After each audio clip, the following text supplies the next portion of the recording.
Hi hello నమస్తే, నేను మీ Priya. Welcome back to Priya's kitchen. ఈరోజు మన వీడియో వచ్చేసి కూరలేమి లేనప్పుడు మనకి అప్పుడప్పుడు ఇన్స్టెంట్గా చేసుకునే చింతపండు చారు అన్నమాట.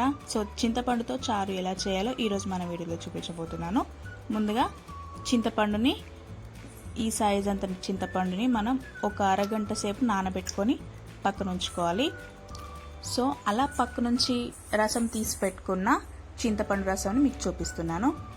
సో ఇలా చింతపండు రసంలోకి చిన్న చిన్న ముక్కలుగా కట్ చేసుకున్న ఉల్లిపాయల్ని కూడా ఇందులోకి యాడ్ చేసేసుకోవాలి. ఈ ఉల్లిపాయలన్నింటినీ చింతపండు రసంలో ఒకసారి చక్కగా కలిపేసి ఈ మిశ్రమాన్ని మనం పక్కన ఉంచుకొని నెక్స్ట్ మనం పోపుకి రెడీ చేసుకుందాం. ముందుగా ఒక ప్యాన్ తీసుకొని అందులోకి తగినంత ఆయిల్ని యాడ్ చేసుకోవాలి. ఇందులోకి పోపు దినుసులు అన్నిటిని వేసుకోవాలి. సో మనం పోపు దినుసులు అన్ని వేసుకున్న తర్వాత ఎండుమిర్చి, కరివేపాకు కూడా ఇందులోకి యాడ్ చేసేసుకోవాలి.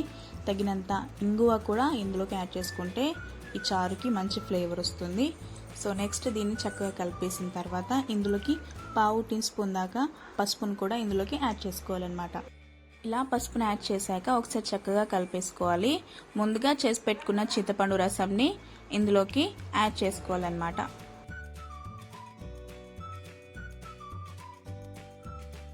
చింతపండు రసం యాడ్ చేశాక ఒకసారి చక్కగా కలిపేసి తగినంత సాల్ట్ మనం ఇందులోకి యాడ్ చేసుకోవాలి.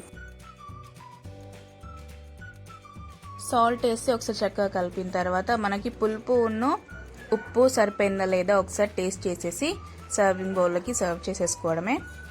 సో మన ఇన్స్టెంట్గా అప్పటికప్పుడు చేసుకునే చింతపండు చారు రెసిపీ అయితే రెడీ అయిపోయిందండి.